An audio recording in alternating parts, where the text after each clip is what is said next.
আসসালামু আলাইকুম। আশা করি সবাই ভালো আছেন। আজকে খুবই পছন্দের একটা খাবার রান্না করছি।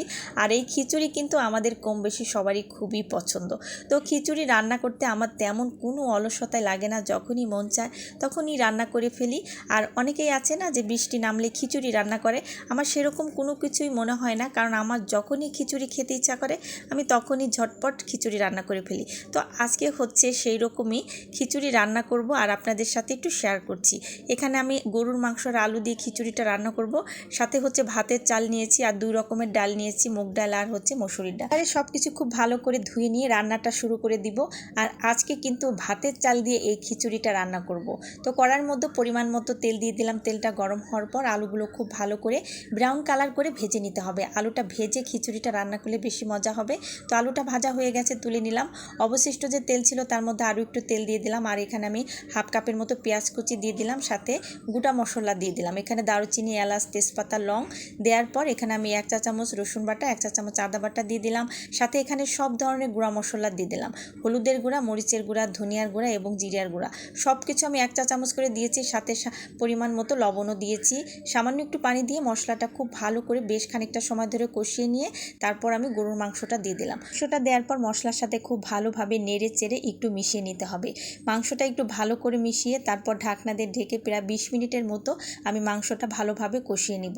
ফিরে আসলাম 20 মিনিট পর। দেখতেই পাচ্ছেন মাংস থেকে কিন্তু অনেকটা পানি উঠেছে। পুরো পানিটা শুকিয়ে নেওয়ার পরই হচ্ছে আমি চালটা দিয়ে দিব। তো এই পর্বে কিন্তু মাংসটা খুব ভালোভাবে কষানো হয়ে গেছে। এবারে আমি চাল আর ডালটা দিয়ে দিচ্ছি। চাল আর ডালটা দেওয়ার পর আবারও খুব ভালো করে মাংসর সাথে চালগুলো মিশিয়ে নিতে হবে।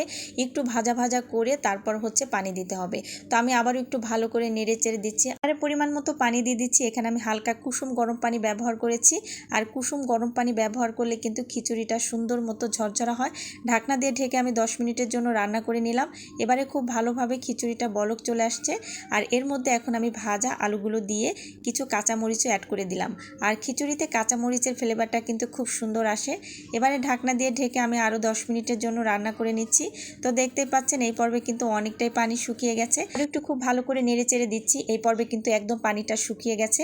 আর এর মধ্যে এখন আমি খাঁটি সরিষার তেল দিয়ে দিলাম। আর এই খিচুড়িটার আসল মজাটাই হচ্ছে এই সরিষার তেল।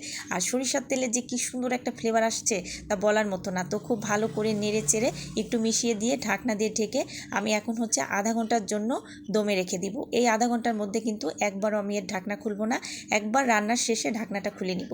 তো এবারে হচ্ছে আমি চলে আসলাম প্রায় 30 মিনিট পর। ঢাকনা খুলে দেখতেই পাচ্ছেন একদম পুরাপুরিভাবে খিচুড়িটা রান্না হয়ে গেছে। আর এর কালারটা দেখেন অসম্ভব সুন্দর হয়েছে।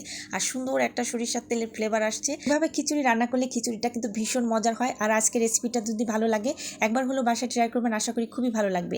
আর নতুন নতুন রেসিপি পেতে হলে আমার পেজটা ফলো দেওয়া না থাকলে প্লিজ একটা ফলো দিয়ে দেবেন। আর যারা ইউটিউব চ্যানেল থেকে দেখছেন আমার চ্যানেলটি সাবস্ক্রাইব করা না থাকলে প্লিজ একটা সাবস্ক্রাইব করে দেবেন।